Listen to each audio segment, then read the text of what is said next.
zantarwa har ma da nishadantarwa kai tsaye kowace ranar Litinin zuwa Alhamis da misalin karfe 8 na safe.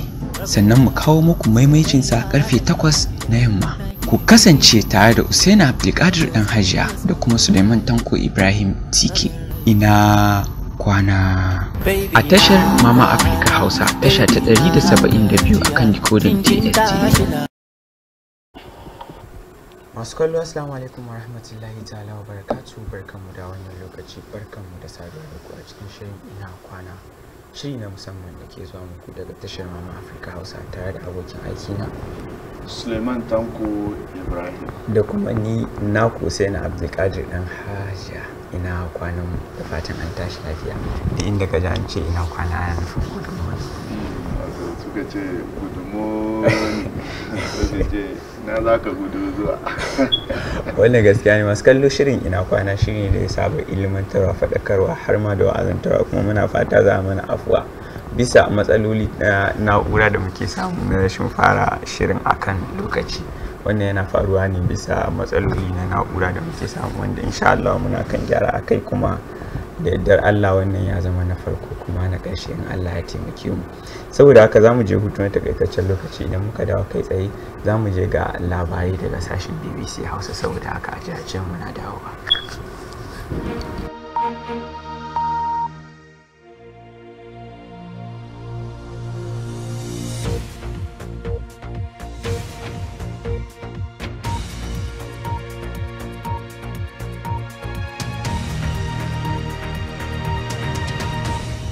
Jama'a barkamu da warhaka daga nan ɗakin watsa shirye-shiryen BBC a London, ga takaitattun labaran duniyar da kuma wasanni.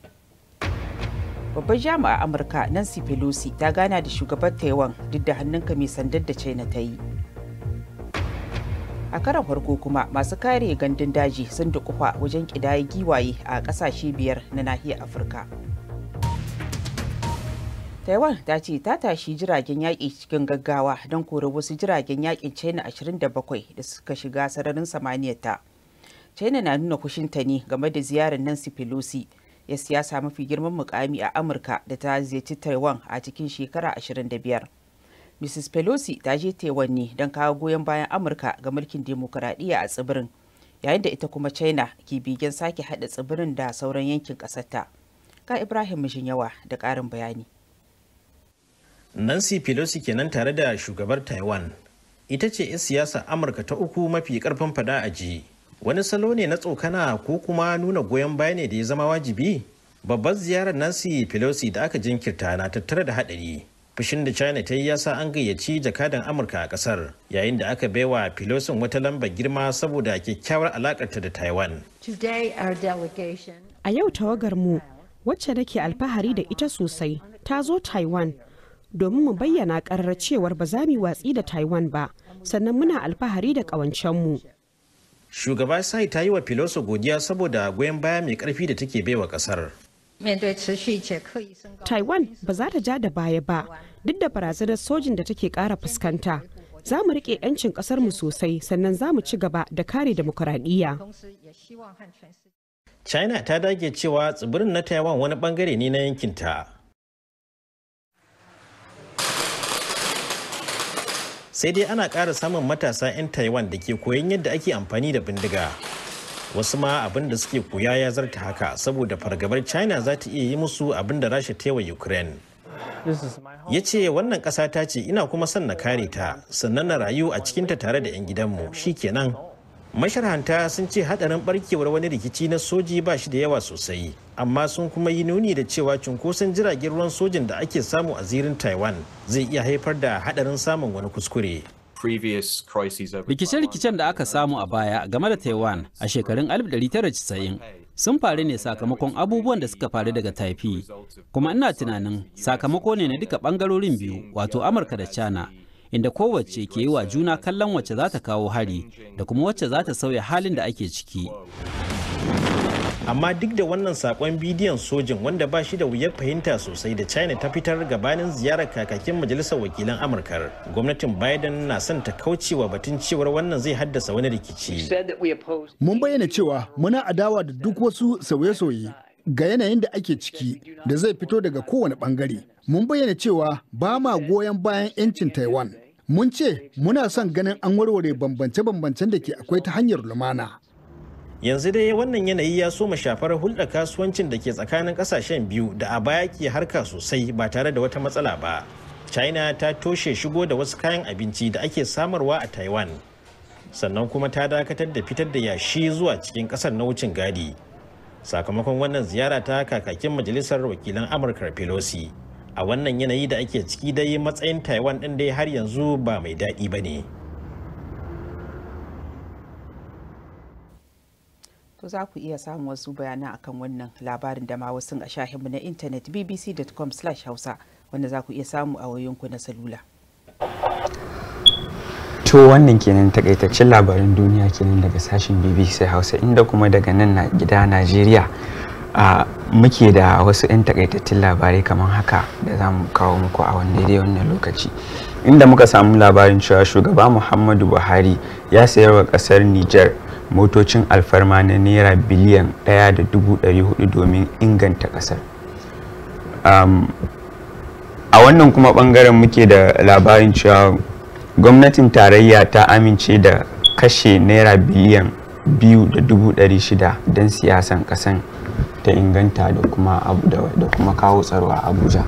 Wannan kenan. Kagan wannan ya nuna cewa na farko son kai kuma idan aka ce kana squandering kudi a Hausa,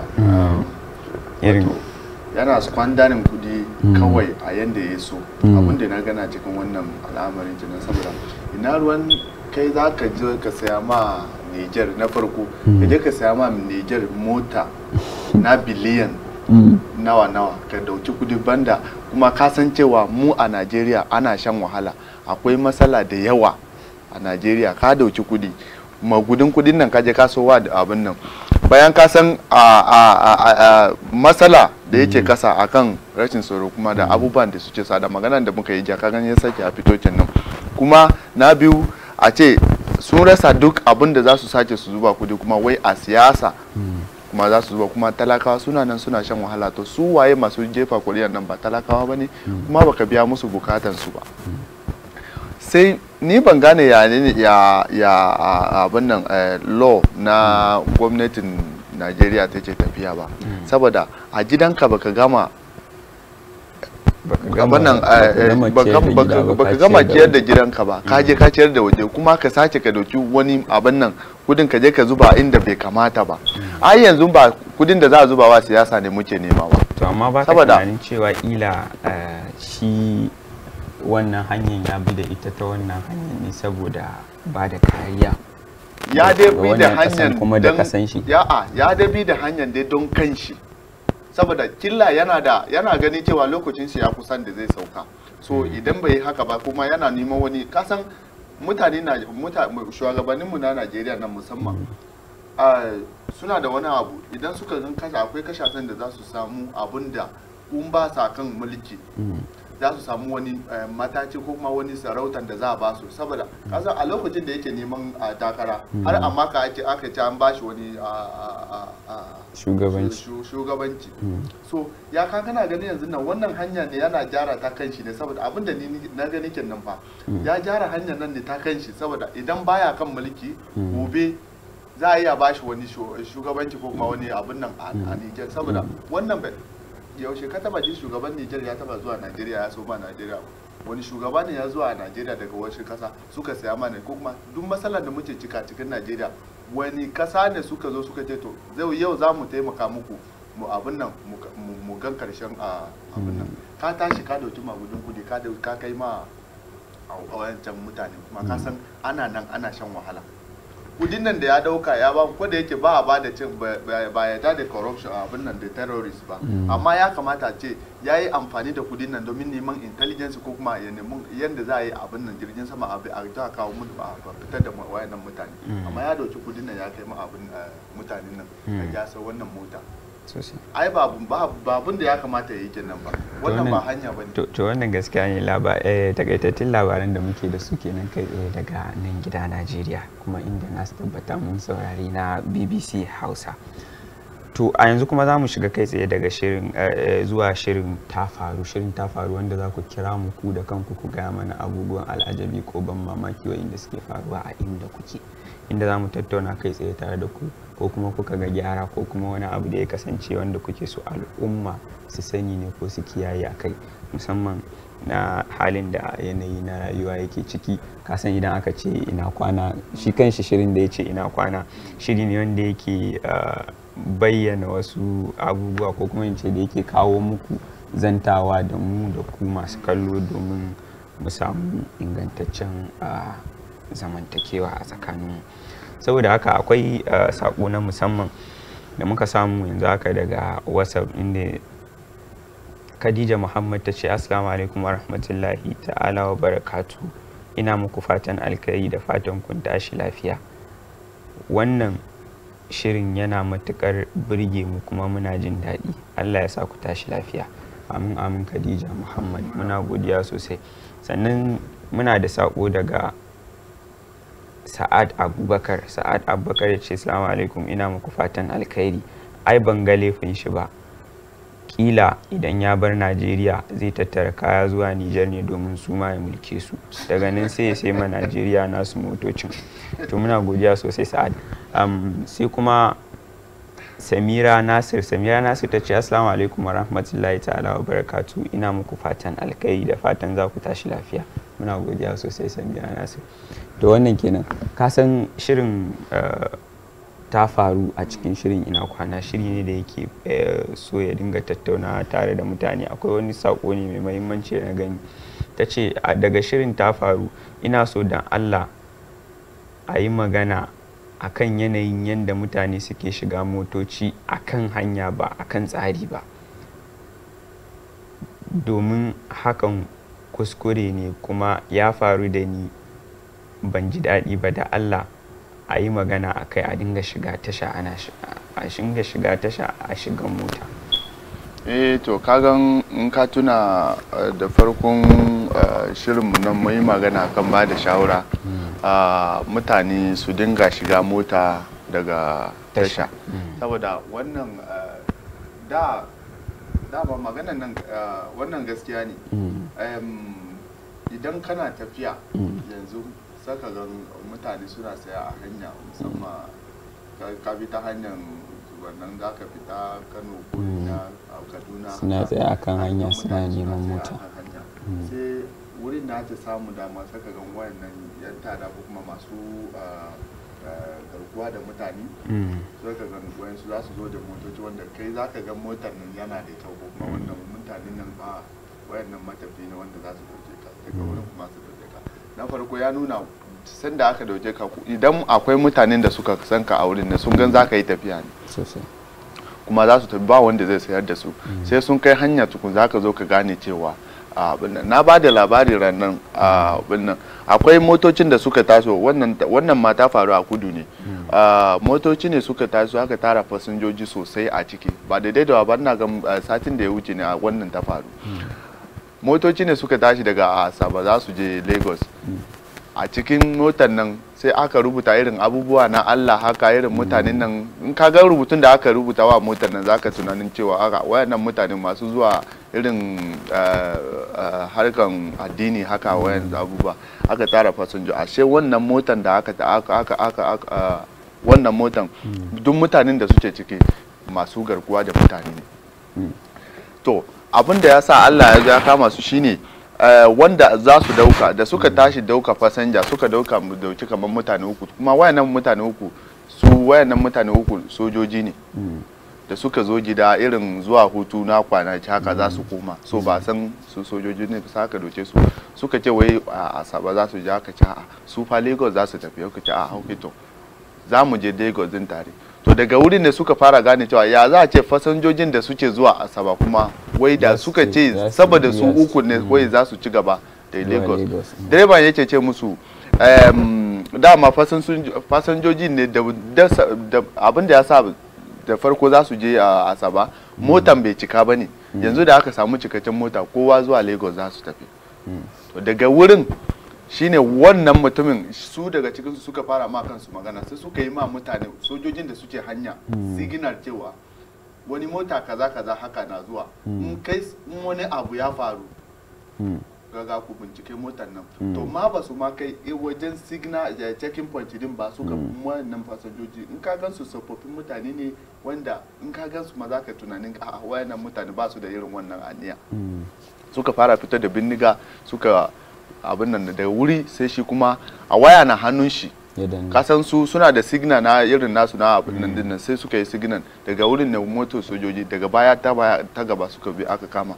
Me muke nufi haka shine idan zaka shiga mota akwai takardan da ake bada a tasha, sai ka karbi takardan, ana rubuta suna, za a rubuta sunanka da motar da ka shiga da komai da komai, sai ka shiga motar daga tasha. Saboda duniyan ne yanzu nan ta canza, ta sauya sosai, saboda musamman ma a kasan mu. So zaka je ka shiga mota daga hanya yanzu ba sai mutum ya rike bindiga hanya ba, saboda yan ta'adda ma yanzu nan sun san cewa idan sun rike bindiga hanya, sojoji ko kuma jami'an tsaro sun riga sun san cewa yan ta'adda suna fita hanya. Yanzu motocinsu suke dauka su shiga cikin gari, su yi kamar wanda direbobin da suke a daukan mutane a fasinjoji za su dauki su kwashi su tattara mutanen da za su tattara sai su yi daji da su. So saboda haka a dinga ciyaye bai da kyau, duk ko nawa ne za ka biya idan ka gan ba ka da kudin tafiya sai ka yi hakuri ko kuma ka nemi yadda za ka yi, ko kuma ka zo tashan ka roce mutane, saboda duk yadda za a yi akwai na Allah. Idan yau ka saya a tashan ka ce ga kudi nan da gabin da nake da shi, kudi na bai ci gaba, kuma ba na son je bakin hanyar saya, saboda yadda Najeriya ta canza ko kuma ce yadda duniya ta soya a yanzu nan. Sosai wani abun ban mamaki ma aka ga tsirayen kudin ba wani tsiraya ba ne wanda zai zo ya ja maka ka kashe abin da ma ya wuce sosai. To kaga gara ka je ka shiga, saboda shi fa motan kan hanya baka san daga ina ya fito ba, ina zai je, wani irin mutum ne, shin ya ma iya tukin, yana da cikakkun abubuwa na shaidan cewa ya iya tukin. Amma idan a tasha ne ka shiga, su wa'inda suke da ruwa da tsaki a tashan, shugabannin tashan kenan, ba za su bari wanda ba su yadda da kwarewar motar shi ba ya dauki mota ya cika fasinjoji ya kama hanya. Sai an tabbatar da shi, sannan kuma an san shi, an san daga inda ya fito, sannan kuma in ka bibiya ma ba sabo ba ne, ya daɗe yana masu tafiya haka suka manta da kayan su, tambayan da za a fara maka za a ce daga wani tasha ne ka shiga mota. Wannan gaskiya ne. A dubi misali ka dauki kaya ka zuwa a mota, kuma ka dauki mota hanya, ka yi asaran kayan kenan, kuma ba za ka taba gani saboda motan ba daga tasha ba ne. Ka gane irin wayannan abu ya kamata mu ma talaka ko kuma mu ce mu ma al'umman kasa ya kamata mu dinga bin ka'ida. Wannan gaskiya ne. Muna da sako daga Alhassan Abubakar. Alhassan Abubakar ya ce assalamu alaikum, ina muku fatan alkai da fatan an tashi lafiya. Gaskiya muna jin daɗi sosai da shirin nan, kuma muna godiya, Allah ya sa a tashi lafiya. Amin amin malam Alhassan. Wannan gaskiya ne. To al'umma kun san fa muna da shirin naku, kuma shiri na doka da oda. Kasan jiya lokaci bai bar mu mun gabatar da shirin yadda ya kamata ba, kuma ba mu kai ga shirin mai mahimmanci, saboda wannan doka da oda ma zai dinga ba da sakon da mutane su san abin da ya kamata su yi sosai. Hazan komai a kasa idan ana bin ka'ida, shi yasa wayannan kasan da suka ci gaba ka'ida da odan da suke bi, shi yasa saboda idan aka samu shugaban da yake bin ka'ida da oda, dole mabiyansa za su bi ka'idan, kuma za su bi abin nan oda. Wannan gaskiya ne. Saboda haka masu kallo mu je hutu na takaitaccen lokaci, inda idan muka dawo za mu je kai tsaye daga shirin doka da oda. A jira ce mu na dawo. Gari ya waye dukan duhu na yayewa, gari ya waye dukan duhu na yayewa. Ina kwana, shiri na musamman da zai dinga faɗakarwa gami da wa'azantarwa har ma da nishaɗantarwa, kai tsaye kowace ranar Litinin zuwa Alhamis da misalin karfe 8 na safe. Sannan mu kawo muku maimaicinsa karfe 8 na yamma. ku kasance tare da Usaina Abdulkadir dan Hajiya da kuma Suleiman Tanko Ibrahim Tike. Ina kwana a tashar Mama Africa Hausa, tasha ta 172 akan decoder TFT. Gari ya waye dukan duhuna yayewa. Gari ya waye dukan duhuna yayewa. Ina kwana shiri na musamman da zai dinga faɗakarwa gami da wa'azantarwa har ma da nishaɗantarwa kai tsaye kowace ranar Litinin zuwa Alhamis da misalin karfe 8 na safe. Sannan mu kawo muku maimaicinsa karfe 8 na yamma. Ku kasance tare da Usaina Abdulkadir dan Hajiya da kuma Suleiman Tanko Ibrahim Tike. Ina kwana a tashar Mama Africa Hausa, tasha ta 172 akan decoder TFT. Gari ya waye dukan duhuna yayewa. Gari ya waye dukan duhuna yayewa. Ina kwana shiri na musamman da zai dinga faɗakarwa gami da wa'azantarwa har ma da nishaɗantarwa kai tsaye kowace ranar Litinin zuwa Alhamis da misalin karfe 8 na safe. Sannan mu kawo muku maimaicinsa karfe 8 na yamma. Ku kasance tare da Usaina Abdulkadir dan Hajiya da kuma Suleiman Tanko Ibrahim Tike. Ina kwana a tashar Mama Africa Hausa, tasha ta 172 akan decoder TFT.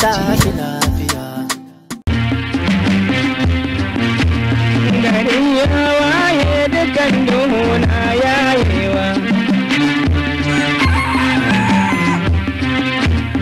Gari ya waye dukan duhuna yayewa. Ina kwana shiri na musamman da zai dinga faɗakarwa gami da wa'azantarwa har ma da nishaɗantarwa kai tsaye kowace ranar Litinin zuwa Alhamis da misalin karfe 8 na safe. Sannan mu kawo muku maimaicinsa karfe 8 na yamma. Ku kasance tare da Usaina Abdulkadir dan Hajiya da kuma Suleiman Tanko Ibrahim Tike. Ina kwana a tashar Mama Africa Hausa, tasha ta 172 akan decoder TFT. Gari ya waye dukan duhuna yayewa.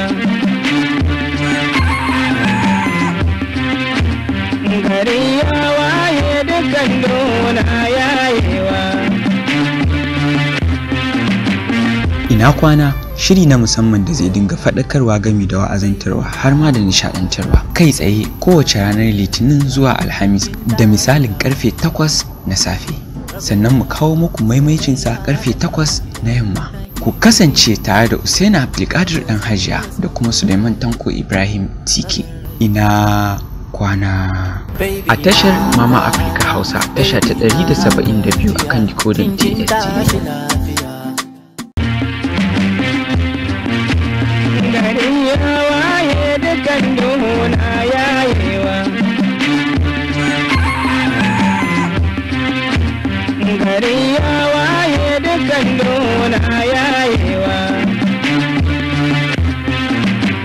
Ina kwana shiri na musamman da zai dinga faɗakarwa gami da wa'azantarwa har ma da nishaɗantarwa kai tsaye kowace ranar Litinin zuwa Alhamis da misalin karfe 8 na safe.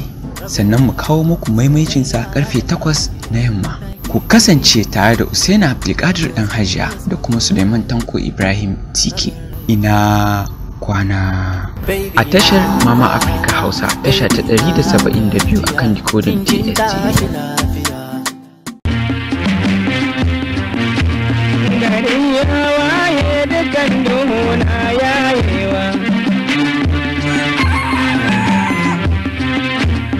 Gari ya waye dukan duhuna yayewa. Ina kwana shiri na musamman da zai dinga faɗakarwa gami da wa'azantarwa har ma da nishaɗantarwa kai tsaye kowace ranar Litinin zuwa Alhamis da misalin karfe 8 na safe. Sannan mu kawo muku maimaicinsa karfe 8 na yamma. Ku kasance tare da Usaina Abdulkadir dan Hajiya da kuma Suleiman Tanko Ibrahim Tike. Ina kwana. A tashar Mama Africa Hausa tasha ta 172 akan dekodin TST.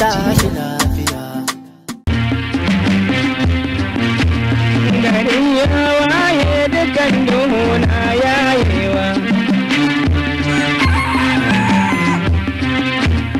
Gari ya waye dukan duhuna yayewa.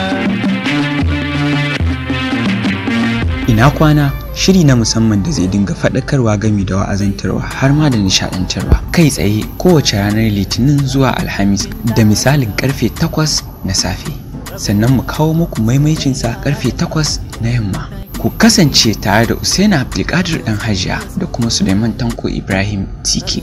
Ina kwana. A tashar Mama Africa Hausa tasha ta 172 akan dekodin TST.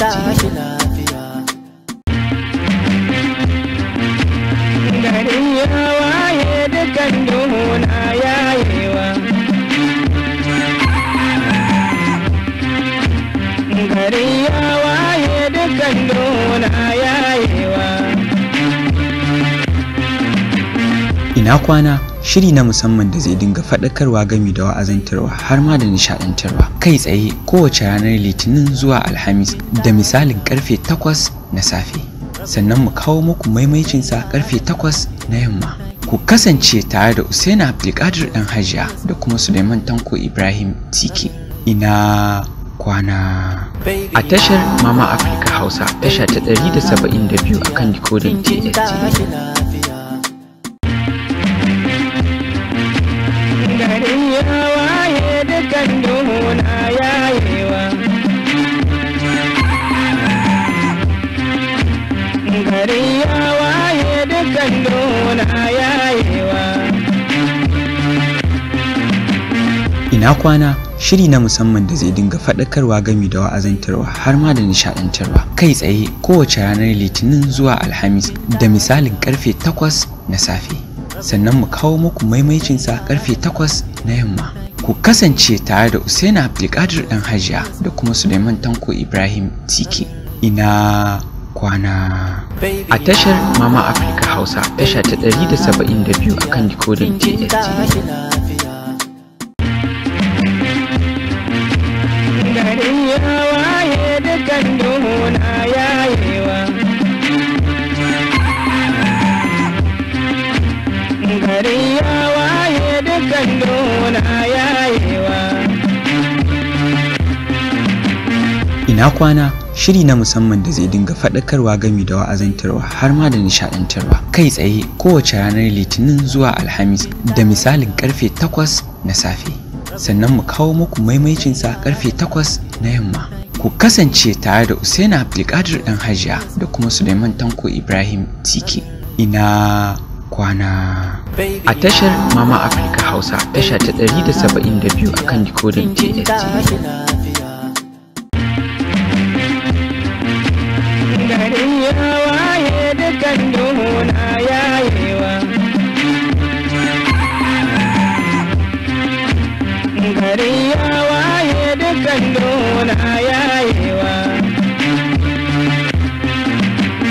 Ina kwana shiri na musamman da zai dinga faɗakarwa gami da wa'azantarwa har ma da nishaɗantarwa kai tsaye kowace ranar litinin zuwa alhamis da misalin karfe 8 na safe sannan mu kawo muku maimaicinsa karfe 8 na yamma ku kasance tare da Usaina Abdulkadir dan Hajiya da kuma Suleiman Tanko Ibrahim Tike. Ina kwana. A tashar Mama Africa Hausa tasha ta 172 akan dekodin TST. Gari ya waye dukan duhuna yayewa. Gari ya waye dukan duhuna yayewa. Ina kwana shiri na musamman da zai dinga to masu kallo barkanmu da dawowa daga hutun takaitaccen lokaci idan yanzu ka zo ko kika zo ko muka zo bisa akwatin talabijin ɗin shirin ina kwana ne ke zuwa muku kai tsaye daga tashar Mama Africa Hausa kuma daidai wannan gaban zamu shiga kai tsaye ne zuwa ga shirin doka da oda amma ko da wani lokaci ina barin malam ne ya gabatar muku da kansa domin an ce fa ga bakin mai ita tafi daɗi saboda haka ga ku ga malam. Jama'a assalamu alaikum wa rahmatullahi wa barakatuh. Wa alaikum assalam. To kamar yadda Malam Usaini ya faɗa, sunana Sabiu Kashet Abu Sudais. Masha Allah. To a jiya dai mun tattauna ne akan a cikin shirin doka da oda mun tattauna ne musamman akan hukuncin wanda ya ja wutan nefa ta barauniyar hanya daga wani gida zuwa wani gida, inda har malam ya sanar da cewa to fa wanda ya aikata wannan yana da hukuncin zaman gidan kaso na shekara 7, inda kuma jiya ba mu samu mun karasa ba saboda yanayin lokaci. Yanzu kuma Allah ya ba mu dama za mu yi kokari wurin ganin cewa mun karasa daga wannan maudu'in, inda idan muka zo gobe sai mu shiga wani sabon maudu'i. Kasan ainihin wannan ainihin shirin wannan topic din nan topic ne mai mahimmanci sosai, wanda ko da yake da jiya ba mu kammala ba mu karasa ba ne sosai. Insha Allah kuma yau za mu daura daga inda muka tsaya. Wato malam, shin menene hukuncin wanda ya yi hakan a doka? Daga yadda muka tsaya jiya dai na san tambayan da muke so muke na sai lokaci kuma bai ba mu dama ba. To abin da yake akwai shi dai electrical theft ko electrical bypass haramun ne a dokar ƙasa, domin yana haifar da gagarumar asara ga ita kanta ƙasar mai girman gaske kamar yadda bayani ya gabata a farko. Don haka akwai dokoki daban-daban da suka tanadi hukunci daban-daban ga waɗanda aka same su da aikata haka, wanda kuma za su iya tunkara su ba tare da ƙaƙƙautawa ba. Domin daga cikin hukunce-hukuncen sun hada da ɗauri a gidan kaso ko biyan tara ta kuɗi, ko kuma duka biyun, wato ɗauri hada da tarar kuɗi da za a yi wa mutum. Wannan shi ne. To wannan gaskiya ne. To malam, sannan wani hukunci ne, akwai bambancin hukunci tsakanin kudu da kuma arewa? Kwarai kuma Lausaini, akwai bambanci, domin ka san kowane bangare da yanayin nasu tsarin doka din, shi yasa abubuwan suka bambanta daban-daban. Su mutanen arewa duk wanda aka kama da laifin satar wutar lantarki zai share shekara 5 a ainihin gidan kaso. Shekara 5 zai share a gidan kaso tare da biyan tarar kuɗi, ko kuma duka bin a haɗa masa gaba ɗaya, ko kuma ya zamanto a haɗa ya zamanto kawai iya ba za a yi maganar tara ba, kawai iya gidan kasan zai zauna, ko dai ya zauna a gidan kaso ko kuma ya biya tarar kuɗi ko kuma a haɗa masa guda biyun duka, kamar yadda sashi na 286 sakin baka na 2 ya bayani, da kuma sashi na da kuma 287 na penal court ya bayyana. Wannan kaga abubuwa ne wanda ya kamata mutane su kiyaye. Amma kaga sai dai a gefe guda kuma su mutanen kudu nasu hukuncin ba haka yake ba. Kuma su a yankin su na kudu duk wanda suka samu da aikata irin wannan laifi da zai share shekara kamar guda 3. Shekara 3 zai share a gidan kasu kwarai kuwa. Sannan babu kuma zaɓin tara. Dole sai dai wannan zaman kurkuku, dogaro da sashi na 1 sashi na 1 da kuma na 400 na criminal court. Kaga sabanin su mutanen arewa kenan. To malam, abinda tambayan da nake son fahimta shine ya me yasa aka samu bambancin wannan doka, kuma idan ka lura a bayanin ka kace wato ainihin arewa za a yi kamar shekara 7 a kurkuku kuma da taron biyan kudi, kuma sai aka zo ta bangaren kudu kuma sai aka ce shekara 5 kacal, kuma ita babu tara biyan kudi. To addini ne shi yanke dokan a haka, ko kuma a yanda suka sa a constitution na kasar kenan? Wannan tsari ne na dokokin kasar haka. Da haka kowane bangare kamar yadda muka faɗa a baya, suka ce laraba suka ce wai alkhailu a alamu bi rikabiha, yayin da hausa su kuma suke cewa mai daki shi sai da yake masa yayyo. Yawwa shine ma suke cewa likulli makanin makal, ko na guri da abin da ake faɗa a gurin. Don haka wannan shine abin da ya ba su dama suka tsara hakan, kuma suke tafiya a haka din. Ya danganta da yanayin mutanen gurin da kuma yanayin shige da fice da kai kawowa a gurin, da kuma yanayin yanda su suke rayuwarsu. Wannan shine. To yanzu malam, a gaba kuma wani maudu'i kake tafa mana da shi saboda yanayi na lokaci kuma na san mun tattauna sosai akan wannan gaskiya ne. To amma kuma fa akwai wata daban. To yawwa domin kaga su karan kansu a bangaren electrical power sector reform act na shekarar 2005 akwai abin da ya bayyana cewa duk wanda aka samu da wannan laifi zai iya za a iya daure shi a gidan kaso daga shekara 5 har zuwa shekara 7 kamar yadda kuka faɗa ajiya. Shi kuma wannan kaga sashi na 94 sakin baka na 3 da kuma sashi na 100 na electrical power sector reform act shekarar 2005 ya tabbatar da haka kwarai da gaske. To kaga ni a tawa fahimtar shi ne ya kamata al'umma su kokari su bi doka da oda domin haka shi ne ba su damar dacewa da kuma tafiya akan tsari, samun aminci da kuma sauƙaƙawa shugabanni da hukumomi wajen rage musu wahalhalu da shige da fice da kuma samun kai a halin kakanikai da suke samun kai a ciki. Malam a gurguje tambaya na shine idan muka dawo ta bangaren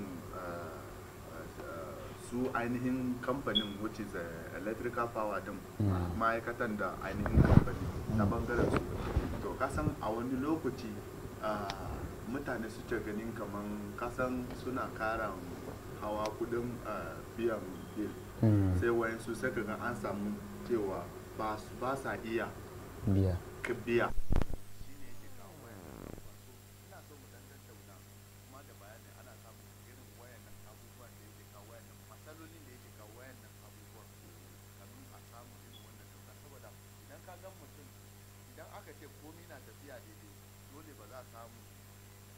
A samu laifuka a rashin daidaito ba. To idan kuma kasan ana samun rashin daidaito to akwai inda ake dan samun irin wani matsaloli wanda ya kamata kuma sake mu tattauna kai. Idan muka koma ta bangaren su ainihin electrical power din wani irin bayani ne za mu yi saboda idan kasan wannan kasuwanci business ne, to in ka sassauta ma kwastomomin ka su ma su dan samu dama wanda kuma ba za su iya ketare dokar nan. Wannan magana ce mai matuƙar muhimmanci kwarai da gaske, kuma alal hakika bangaren su ma electrical akwai matsaloli da ake samu daga gare su, musamman ta wajen karancin raba mitoci da za su wadaci gidajen al'umma, wanda kaga a yanzu a nan sashin na da muke ciki a nan bangaren na Abuja abinda suke sai da mita ya kai wajen 60,000 har da wani abu.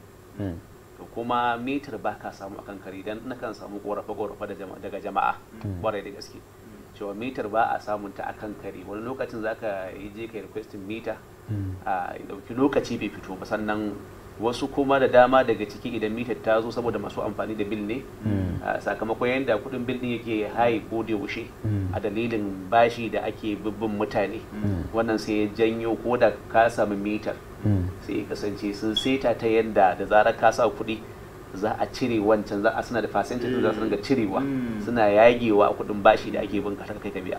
To wajen abin da suke cirewa shi kuma sai yake yawa, ya zama to mutum zai iya sa 3,000 misali sai su cire irin 1,000 ko wani makamancin haka, sai ya ga abin bai masa ko bai masa lasin ba. Kuma duba da yanayin hali da aka samu kai a ciki na su kansu hanyar income sun da suke ba da wahala, abubuwan bangarorin guda biyun ka ko ina dai akwai nasu matsala kwarai da gaske. Da haka ya kamata su electrical power sector su sassauta wa mutane, saboda kagan abin da yasa na yi wannan tambaya shine za ka ga wasu gidaje wanda killa a cikin gidan za ka samu daki biyu ne kawai suke amfani da wuta, kuma abin nan abubuwan da suke da shi a ciki bai kai yanda wani da yake da fridge ko kuma da iron ko kasan abubuwan da suke jan wuta sosai shine wannan iron da heater dinnan da irin fridge manya abubuwa haka. Zaka ga idan aka tashi karshen wata za a kawo bill, zaka ga an kara kudin ya hawa sosai. To da yake kuma kasan a Najeriya kasan mu muka santa, idan mutum ya gan mutum ma a wannan a cikin kasan ai kafin mu fara shirin ka ce mai daki shi yasa inda yake ne wannan gaskiya. To kaga kenan idan aka zo ga daidai wannan gaban kaga an shigo wani gaba ne wanda su kansu masu kallo su iya shigowa mu tattauna tare da su akan wannan saboda kaga ko ta wani bangare akwai, saboda ka san ko ta wani bangare akwai nashi laifin. Idan yanzu kamar yadda ka misalta cewa ana samun wahalan samun ita kanta mita wanda za ka ji ka makala a gida, wani kuma ba zai iya yin haƙurin ya je ya biya ba a kawo mashi ba, kuma an kawo mashi maran shi bai kwanta da abin ba, to zai je ya ja saboda kowa yana buƙatan sauki. Kuma bayan wannan kasan kudin da suka daura akan mita din ma kagan wayansu mutum wani ma a wata ma bai samu 30,000 ba na kan shi, to sai ka zo idan ka je ka sa 60,000 to shi bai ciyar da kanshi a 30,000 ba, kuma killa wanke irin masu yin wanki haka wankin zani ko kuma irin dalolin wanda suke irin jefe dole sai ka amfani da wuta ko ba haka ba, kuma masu gyara rediyo haka to su karan kansu ma ba su da wannan kudin da za su a karshen wata ma ba su samu 30,000 ba, sai ka je ka sar musu da mita 60,000. Ka gane malam, sai ka sar musu da mita 60,000 to yaushe za su iya samun kudin su biya mitan masu kamar shi ne yake kawo wayannan. Saka gan in ka duba akwai wayansu matsalolin da yake kawo wayannan abubuwa da ya kamata mu ma mu dinga tattauna akai, mu ga wa ta bangaren ainihin su fawa dinnan su dinga kalli yanayin mutanen da suke kasuwanci da su. To wannan magana haka take malam. Sannan kaga wannan shi ne kuma ba da wata dama wanda wani din idan aka masa mitar idan ya ga abubuwan sun kagara to sai dan bita barauniyar hanya, wato dan lokacin da ya fahimci sau ya dauke sai dan cire wayar daga cikin da sai ya ta can zuwa inda direct kawai. To yanzu tambaya anan shine duk da hakan rashin samun biyan bukata ne yake sa wasu suna jan wutan tabarauniyar hanya, shin doka ko kuma wani addini ya kawo cewa idan kaya hakan ita wancan dokan za ta iya sassauta a kanka ko kuma babu ita gaba daya? To gaskiya babu wannan dokar, sai dai abin da zan iya cewa a nan shine abin da tun da muna magana ne da al'umma, mu kaga misali kamar mu a namu addinin abin da shi manzon Allah sallallahu alaihi wasallam ya faɗa a wannan irin wannan abubuwa, sai ya ce idan an zalunce ka kai haƙuri shi Allah sai ya saka maka, abin da yake kenan a doka ta addini kenan. To wannan gaskiya ne, ana in yi muku tawasa suka ce ana wata faga wata. Masu kallo ko kun san cewa hukuncin shekara 7 ne yake kan wanda yake rage shekaru?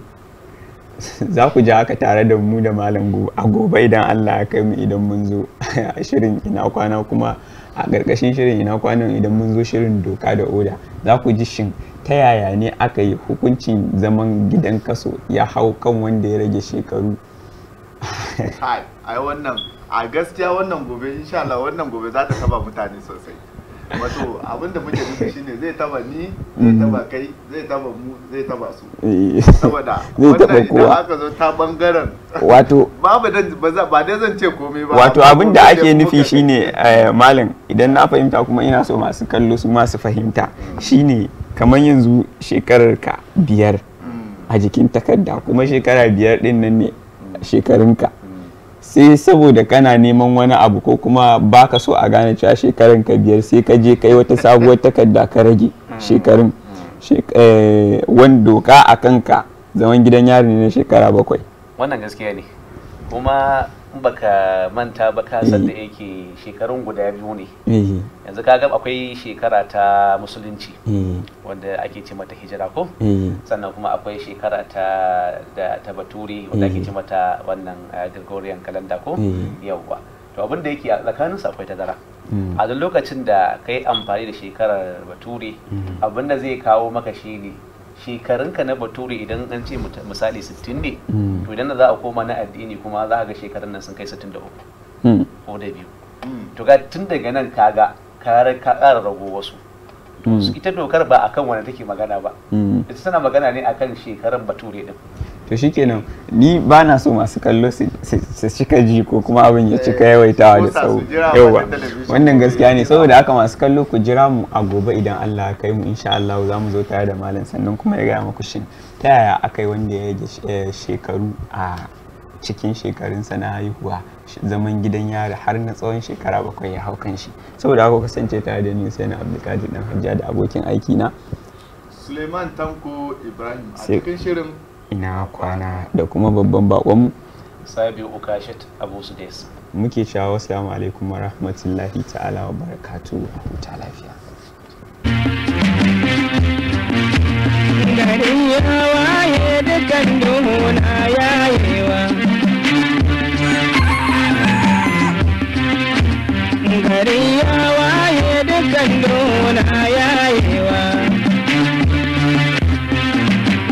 Ina kwana shiri na musamman da zai dinga faɗakarwa gami da wa'azantarwa har ma da nishaɗantarwa kai tsaye kowace ranar litinin zuwa alhamis da misalin karfe 8 na safe, sannan mu kawo muku maimaicinsa karfe 8 na yamma. Ku kasance tare da Usaina Abdulkadir dan Hajiya da kuma Suleiman Tanko Ibrahim TK. Ina kwana a tashar Mama Africa Hausa, tasha ta 172 akan decoder TST.